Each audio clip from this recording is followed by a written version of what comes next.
యోనా గ్రంథ ధ్యానాలు అనుదిన ఆధ్యాత్మిక పాఠాలు అనే ఈ వాక్య ధ్యానం కొరకు ప్రభు అయిన యేసుక్రీస్తు నామములో మిమ్మల్ని అందరినీ ప్రేమపూర్వకంగా ఆహ్వానిస్తూ ఉన్నాను. లేఖన భాగాన్ని వాక్య ధ్యానం కొరకు చదువుకుందాం. యోనా గ్రంథము 1వ అధ్యాయము 13వ వచనం. వారు వాడను దరికి తెచ్చుటకు తెడ్లను బహుబలముగా వేసిరి గాని గాలి తమకు ఎదురై తుపాను బలము చేత సముద్రము పొంగియునుట వలన వారి ప్రయత్నము వ్యర్థమాయెను. ప్రార్థన చేద్దాం. జీవం కలిగిన దేవా, మీ నామానికి స్తోత్రాలు, వందనాలయ్యా. వాడవారు చేసిన ఈ పని యోనా గ్రంథము 1వ అధ్యాయము 13వ వచనంలో మీరు వ్రాయించినందుకు స్తోత్రం. వారు చేసిన ఈ పనిలో నుండి మాతో మీరు మాట్లాడండి, మమ్మల్ని మీరు బలపరచండి. ఆత్మ సంబంధమైనటువంటి మార్గములో మమ్మల్ని మీరు వాక్యము ద్వారా ప్రయాణింపజేయండి. యేసు నామమున అడిగి వేడుకొనుచున్నాను తండ్రి, ఆమేన్.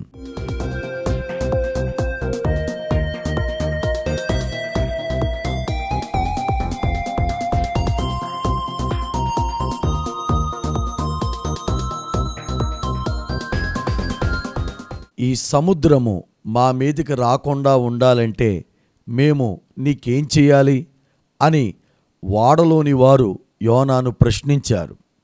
దానికి జవాబుగా, నన్ను ఎత్తి సముద్రంలో పడవేయండి, అప్పుడు ఈ సముద్రము మీ మీదికి రాకుండా నిమ్మళిస్తుంది అని యోనా వారు వేసిన ప్రశ్నకు జవాబిచ్చాడు.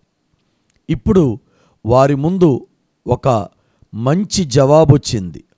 వారి ప్రాణాలు కాపాడబడ్డానికి, వారు ఈ తుఫాన్ నుంచి తప్పించబడ్డానికి కావలసిన ఒక మంచి అవకాశం వారికి దొరికింది. కానీ వారు ఏం చేశారో తెలుసా అండి? వారు యోనాను సముద్రంలో పడవేయకుండా, యోనా చెప్పిన మాట వినకుండా తెడ్లను బహుబలముగా వేశారు దరికి వెళ్ళాలని. కానీ గాలి ఎక్కువైపోయింది, తుఫాను ఎక్కువైపోయింది. ఇక సముద్రంలో వారు వాడ నడపడం కష్టమైపోయింది. వారి ప్రయత్నం వ్యర్థమైపోయింది. ఇది ఈ వచనంలో వ్రాయబడినటువంటి ప్రధానమైన అంశం. ప్రియులరా, వాడలోని వారు అన్యజనులు, కానీ వారు చేసిన పని మనందరికీ చాలా మాదిరికరం అని గమనించాలి. నా మట్టుకు నేను వాడలోని అన్యజనులు చేసినటువంటి ఈ పని బట్టి 3 పాఠాలు నేను నేర్చుకున్నాను. మొట్టమొదటిగా, తమ ప్రాణాల మీదకు వచ్చినా సరే ఒక ప్రాణాన్ని తీయడానికి వారు సిద్ధంగా లేరు. ఒక బైబిల్ వ్యాఖ్యానంలో ఇలా వ్రాయబడింది: ప్రాణం మీద భయంతో నావికులు మాత్రం యోనా ప్రాణాలు తీయడానికి ఆతురత కలవారిగా లేరు. ప్రాణం మీదకొచ్చినప్పుడు ఒక మనిషి ఏదైనా చేస్తాడు. తమ ప్రాణాలు నిలబెట్టుకోవడానికి ఎంతమంది ప్రాణాలు తీయడానికైనా సిద్ధపడేటటువంటి ప్రజలను కలిగి ఉన్న లోకము మన లోకం. కానీ అక్కడ ఆ వాడలో ఎంతమంది ఉన్నారో మనకు తెలియదు. ఆ నావికులు కానీ, ఆ ప్రయాణికులు కానీ వారు ఎంతమందో మనకి తెలియదు. ఇప్పుడు వారందరూ కూడా బ్రతకాలంటే, వారు జీవించాలంటే, తీరానికి చేరుకోవాలంటే ఖచ్చితంగా ఒక ప్రాణం పోవాలి. ఆ ప్రాణం యోనాది. ఆ యోనాను తీసుకెళ్ళి సముద్రంలో పడవేయాలి కదండి. ఇప్పుడు ఒక ప్రాణం గొప్పదా, లేదా ఈ వాడలోని వారి ప్రాణాలన్నీ కూడా గొప్పవా? ఆలోచించండి. ఒకవేళ ఆ సముద్రం నిమ్మళించకుండా తుఫాను అధికమైపోతే అందరూ చనిపోతారు కదా, దాంట్లో యోనా కూడా చనిపోతాడు కదా. కానీ వారిలోకి ఎందుకో కానీ ఈ ఆలోచన రాలేదండి. గమనించాలి. తమ ప్రాణాల మీదకి వచ్చింది పరిస్థితి. ఒక ప్రాణాన్ని తీస్తే వారి ప్రాణాలన్నీ జీవిస్తాయి, అంటే వారందరూ బ్రతుకుతారు. కానీ వారి ప్రాణాల కొరకు ఒక ప్రాణాన్ని తీయడానికి వారు సిద్ధముగా లేరు. వారు అన్యజనులే, కానీ వారిలోంచి మనం ఈ చక్కని పాఠాన్ని నేర్చుకోవచ్చు. అదేంటి అంటే, మనం బాగుండాలని, మనం మేలుకరంగా జీవించాలని, మనం బ్రతకాలని వేరొకరి ప్రాణాలు తీసేవారిగా, వేరొకరికి అపాయం కలుగు చేసేవారిగా మనం ఎప్పుడూ కూడా ఉండకూడదు. మనకు మేలు కలగాలని వేరొకరికి కీడు చేసే లోకంలో మనం ఉన్నాం.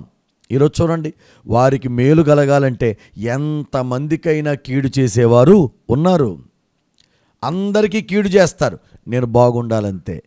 అందుకే ఈరోజు ఎన్నో వ్యాపారాలు చేస్తున్న వారు గమనించాలి. వారు బాగుండాలని ఆ వ్యాపారంలో ఎంత నకిలీ అండి, నకిలీ వ్యాపారాలు చేస్తూ ఎన్నో ప్రాణాలను తీసేవారిగా ఎందరో ఉంటున్నారు లోకంలో, మనం చూడొచ్చు. అంటే దానికి అర్థం ఏంటో తెలుసండి, నేను బ్రతకాలి, నేను లాభం పొందుకోవాలి, నేను డబ్బు సంపాదించాలి, ఎవడు ఎలా పోతే నాకేంటి, ఎవరి జీవితాలు ఎలా నాశనం అయిపోతే నాకేంటి, ఎవరి ఆరోగ్యాలు ఎలా పాడైపోతే నాకేంటి, నాకు లాభం రావాలి అని ఈరోజు అందరూ వ్యాపారాలు చేస్తున్నారండి. వారిలో ఈ ఉద్దేశం ఉందంటారా? పోనీ మన దగ్గరికి వద్దాం. మనం ఈ లోకంలో జీవించడానికి ఎందరికి కీడు చేస్తున్నాం గమనించాలి. వారు అన్యజనులే, తమ ప్రాణాల మీదకి వచ్చింది విషయం, కానీ ఒక ప్రాణాన్ని తీసుకోమని ఆ ప్రాణమే చెప్పింది. అంటే యోనాయే చెప్పాడు, ఏమని? నన్ను తీసుకెళ్ళి సముద్రంలో పడేయండి అని చెప్పినా వారు ఆతురతగా లేరు. అంటే వాళ్ళు వెంటనే తీసుకెళ్ళి, బాబోయ్ మేము బ్రతకాలని చెప్పి తీసుకెళ్ళి యోనాను సముద్రంలో పడవేసి ఉంటే ప్రాణం మీద ఉన్న భయంతో వాళ్ళు అలా చేశారులే అనుకోవచ్చు, కానీ ప్రాణ భయం ఉంది వాళ్ళకి. కానీ వారు యోనాను చంపాలి అన్నంత ఆతురత అయితే వాళ్ళలో లేదు. ఇది మొదటి పాఠం. అనగా మనం జీవించాలని ఎవరి బ్రతుకును మనం పాడు చేయకూడదు. మనం బ్రతకాలని, మనకు మేలు కలగాలని, మనం పైకి రావాలని ఎవరినో తొక్కేయడానికి, ఎవరికో కీడు కలుగు చేయడానికి మనుషులుగా మనం ప్రయత్నం చేయకూడదు. ఇది గమనించాలి. ఇది మొదటి విషయం. రెండో విషయం, ఒక ప్రాణాన్ని కాపాడడానికి వారు ప్రయత్నిస్తున్నారు. నేను ఈ వచనంలోంచి నేర్చుకున్న విషయం ఏంటంటే, యోనా చెప్పాడు, నన్ను ఎత్తి సముద్రంలో పడవేయండి, సముద్రం మీ మీదకి రాదు, నిమ్మళం అయిపోద్దని. అప్పుడు వారు ఏం చేయాలండి? అతన్ని తీసుకెళ్ళి సముద్రంలో పడవేయాలి. కానీ వారు చేస్తున్న పని ఏంటి? దరి చేరడానికి ప్రయత్నం చేస్తున్నారు. తీరం చేరుకోవడానికి వాళ్ళు ప్రయాస పడుతూ ఉన్నారు, ప్రయత్నాలు చేస్తూ ఉన్నారు. అంటే అర్థం ఏంటి తెలుసండి? చూస్తూ చూస్తూ చూస్తూ ఈ మనిషిని తీసుకెళ్ళి ఆ సముద్రంలో ఎలా పడవేస్తాం, చూద్దాం, ప్రయత్నం చేద్దాం. ఈ మనిషి చనిపోకుండానే మనం తీరం చేరడానికి ప్రయత్నం చేద్దాం అని వాళ్ళందరూ కూడా ఒక ప్రాణాన్ని కాపాడడానికి ప్రయత్నం చేస్తున్నారు. ప్రియులారా, మనం నేర్చుకున్నాం కదా ఈ మాట. ఒక ప్రాణాన్ని కాపాడడానికి వారు ప్రయత్నిస్తున్నారు. ప్రియులారా, దేవుని బిడ్డలారా, వారిని చూసి మనం నేర్చుకోవాలి. మన ప్రాణం మీదకి వచ్చినా సరే ఒక ప్రాణాన్ని కాపాడడానికి మనం ప్రయత్నం చేయాలి. ఒకరిని బ్రతికించడానికి మనం ప్రయత్నం చేయాలి. శారీరకంగా బ్రతికించడానికి మనం ప్రయత్నం చేయాలి, ఆత్మీయంగా బ్రతికించడానికి మనం ప్రయత్నం చేయాలి. దేవుని వాక్యంలో వ్రాయబడింది, పాపముల చేత, అపరాధముల చేత అనేక మంది చచ్చిన వారై ఉండగా మనం క్రీస్తును బట్టి వారిని మనం బ్రతికించాలి. క్రీస్తే వారిని బ్రతికిస్తారు. అయితే మనం ఒక మాట చెప్తే చాలు, దేవుని మాటలు చెప్తే చాలు, లేదా వారిని మనం ప్రోత్సహిస్తే చాలు, వారి కొరకు మనం ప్రార్థన చేస్తే చాలు, ఒక ప్రాణం, ఒక ఆత్మ మన ద్వారా ఈ లోకంలో బ్రతికితే అది మనకి ఎంత ఆశీర్వాదకరం అండి. ఆ ప్రజలందరూ చేస్తున్న ప్రయత్నం ఏంటో చెప్పన, ఒక ప్రాణం కాపాడబడాలి. ఈరోజు మనలో కూడా ఇటువంటి మంచితనం రావాలి. ఒకరిని కాపాడడానికి, ఒక ఆత్మను కాపాడడానికి, ఒక ప్రాణాన్ని కాపాడడానికి, ఒక కుటుంబాన్ని కాపాడడానికి మనం ప్రయత్నాలు చేయాలి. అది మంచితనం, అది అన్యజనుల్లో ఉంది. అందుకే పరిశుద్ధాత్మ దేవుడు ఆ సంగతిని పరిశుద్ధ గ్రంథంలో వ్రాయించారు. ఆఖరి మాట, అవకాశాన్ని వెంటనే వాడుకోలేదు. ఇలా అనొచ్చు, అవకాశం వచ్చింది కానీ ప్రియులరా, వాళ్ళు బ్రతకడానికి అవకాశం వచ్చింది, వచ్చిన వెంటనే ఆ అవకాశాన్ని వారు వాడుకోలేదు. వారు ముందుగా అవకాశాన్ని వాడుకోకుండా వారు ప్రయత్నం చేస్తున్నారు. చాలామంది తమ జీవితాల్లో ఎప్పుడు అవకాశం వస్తుందా, అవకాశాల కొరకు ఎదురు చూసేవాళ్ళు చాలామంది ఉంటారు. అవకాశం వచ్చిన వెంటనే వాడేసుకుంటారు కదండి కొంతమంది ప్రియులారా. కానీ వీరు అన్యజనులు అవకాశం వచ్చింది, యోనాను తీసుకెళ్ళి సముద్రంలో పడేస్తే సముద్రం వెంటనే నిమ్మళమైపోద్ది, వారి ప్రాణాలు బ్రతుకుతాయి, వారు జీవిస్తారు, వారు అద్దరి చేరుకుంటారు, వారు ఆనందంగా బ్రతకొచ్చు. కానీ వారికొచ్చిన అవకాశాన్ని సైతం కూడా వాడుకోకుండా వారు విరోధమైన ప్రయత్నం చేస్తున్నారు. అసలు వాళ్ళకి ఎంత మంచి మనసు ఆ టైంలో ఉందో ఆలోచించండి. వారి ప్రాణాల కంటే కూడా ఇంకొక ప్రాణాన్ని బ్రతికించడానికి వారికొచ్చిన అవకాశాన్ని వారు వాడుకోకుండా వారు తెడ్లను బలంగా వేయడంలో వారిలో మంచితనం అనేది కనబడుతుంది ప్రియులారా. ఆత్మఫలమేమనగా ఆ ఫలములో మంచితనం అనేది ఉంది. దేవుణ్ణి నమ్ముకొని అన్యజనులే ఇంత మంచిగా ప్రవర్తిస్తున్నప్పుడు క్రైస్తవులుగా, దేవుని పిల్లలుగా మనం ఇంకెంత మంచిగా ఈ లోకం కొరకు మనం జీవించాలండి. ఎన్ని అవకాశాలు ఈ లోకంలో వచ్చినా వాటిని అనగా ఈ లోకంలో మనం పాపం చేయడానికి ఒకవేళ అవకాశాలు రావచ్చు, వాటిని మనం వాడుకోకూడదు. పాపం చేయడానికి అపవాది ఎన్నెన్నో అవకాశాలు ఒక మనిషికి ఇస్తున్నాడు ప్రియులారా. అవకాశాన్ని మనం వాడుకునే వారిగా ఉండకూడదు, మంచితనంతో మనం నింపబడాలి. కాబట్టి 3 విషయాలు ఆ వాడలోని అన్యజనుల ద్వారా మనందరం నేర్చుకున్నాం. మొట్టమొదటిగా, తమ ప్రాణాల మీదకు వచ్చినా సరే ఒక ప్రాణాన్ని తీయడానికి వారు సిద్ధంగా లేరు, ఒక ప్రాణాన్ని కాపాడడానికి వారు ప్రయత్నిస్తున్నారు, అవకాశాన్ని వెంటనే వాడుకోలేదు.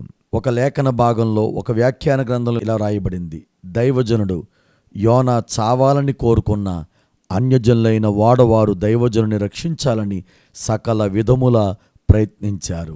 వాళ్ళ ప్రయత్నం మనకొక మంచితనాన్ని నేర్పిస్తుంది. కాబట్టి ఆ మంచితనాన్ని మనం నేర్చుకుంటూ ముందుకు సాగుదాం. దేవుడు ఈ మాటలు మనందరి హృదయంలో ఫలింపజేసి నడిపించునుగాక. ఆమేన్. ప్రార్థన చేసుకుందాం. తండ్రి, మీ నామానికి వందనాలయ్యా. వాళ్ళ ప్రాణాల మీదకు వచ్చిన ఒక ప్రాణం తీయడానికి వారు ఇష్టపడలేదు. అవకాశం వచ్చింది కానీ వెంటనే వారు వాడుకోలేదు. వారు యోనాను కాపాడడానికి ప్రయత్నిస్తున్నారు. అయ్యా, వారు అన్యజనులే, ఆ వాడలోని వారు. కానీ ఒక ప్రాణం కొరకు వారు ప్రయత్నిస్తున్న విధానము ఎంత శ్రేష్టమైంది నాయన. మేము కూడా ఆత్మల కొరకు పరితపించేవారిగా, ఆశపడేవారిగా, కన్నీరు కార్చేవారిగా మమ్మల్ని అందరినీ కూడా తయారు చేయండి. అటువంటి మంచితనం మాలో కూడా ఉండేలాగా మమ్మల్ని మీరు నడిపించండి. యేసు నామమున అడిగి వేడుకొనుచున్నాను తండ్రి. ఆమేన్. దేవుడు మిమ్మల్ని అందరిని నిండారుగా దీవించునుగాక. ఆమేన్.